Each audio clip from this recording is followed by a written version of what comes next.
ज्ञानोत्सवच्या रसिक प्रेक्षकांना अगदी मनापासून नमस्कार. आज आपण आलेलो आहोत राधा मुकुंद मंदिरामध्ये आणि आज सिद्धी दिन अर्थात श्री अरविंदांनी जी उपासना केलेली होती त्या उपासनेला प्रत्यक्ष श्रीकृष्णानं दिलेला प्रतिसाद, श्रीकृष्णाच्या शक्तीचं अवतरण 24 नोव्हेंबर आणि तो सिद्धी दिन आज आपण ज्ञानोत्सव या आपल्या संकेतस्थळावर साजरा करतो आहोत.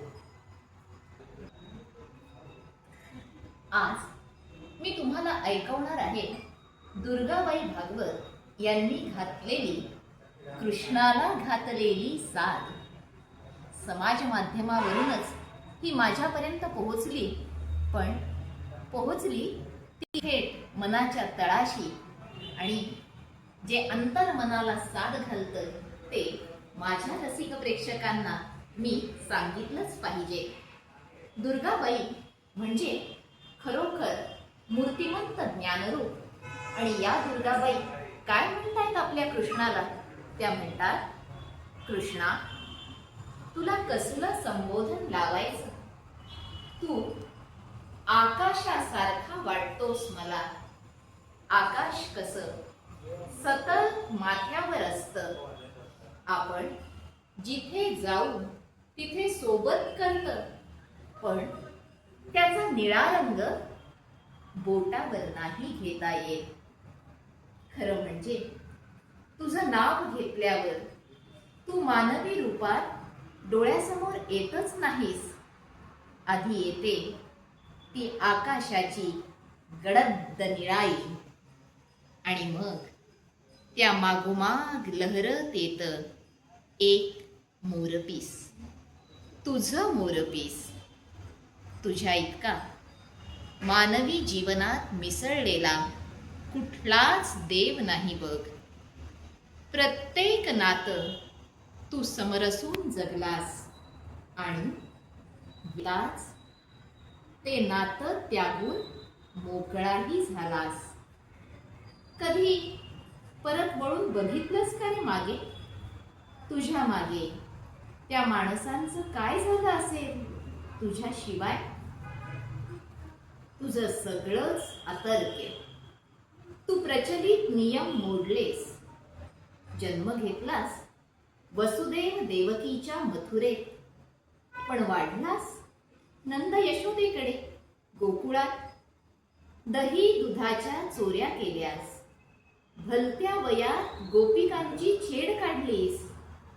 सुदामा, अर्जुन, उद्धव यांचा मित्र तू होतासच, पण द्रौपदीचा सुद्धा सखा झालास. हे सुंदर नातं तू भारतीय स्त्रीला दिलंस. बाईचा मित्र ही संकल्पनाच नव्हती तुझ्या आधी आपल्याकडे.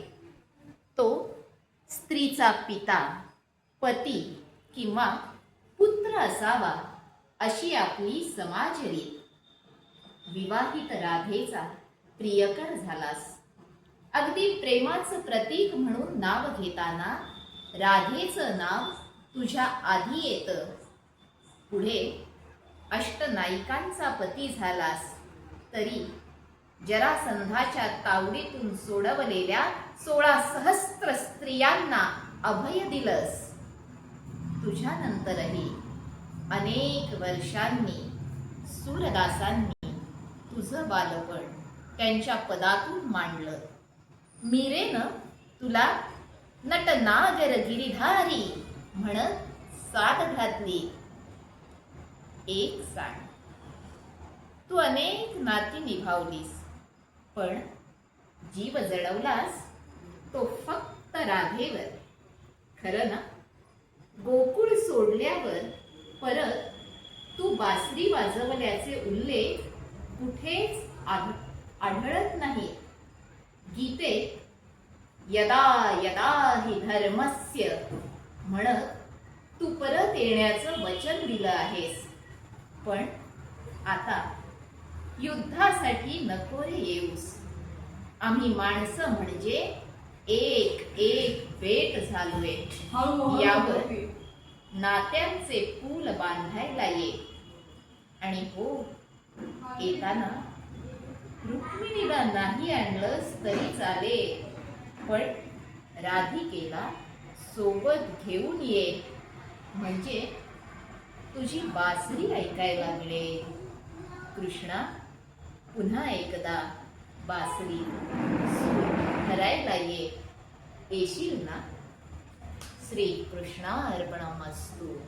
श्री कृष्णार्पणमस्तु. श्री कृष्णार्पणमस्तु.